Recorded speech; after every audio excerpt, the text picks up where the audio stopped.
আগামী 8ই জানুয়ারি মালদহে দলীয় কর্মসূচিতে যোগ দেবেন তৃণমূলের সর্বভারতীয় সাধারণ সম্পাদক অভিষেক বন্দ্যোপাধ্যায়। ওই দিন মালদহে পরিযায়ী শ্রমিকদের নিয়ে সভা করবেন অভিষেক।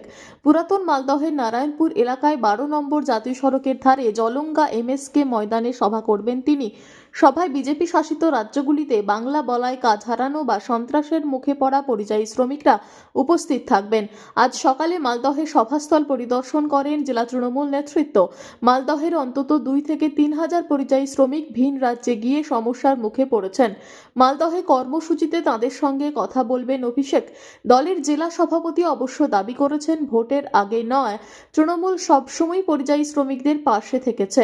জানা গিয়েছে, উত্তর দিনাজপুর থেকে দলের কর্মসূচি সেরে 7ই জানুয়ারি মালদহে পৌঁছে যাবেন অভিষেক। এদিন মালদহে জেলা পরিষদ অতিথি আবাসে অভিষেক বন্দ্যোপাধ্যায়ের কর্মসূচি সফল করতে বৈঠকে বসে জেলা তৃণমূল নেতৃত্ব। উপস্থিত ছিলেন দলের জেলা সভাপতি, জেলার মন্ত্রী, সভাধিপতি, একাধিক বিধায়ক ও ব্লক নেতৃত্ব।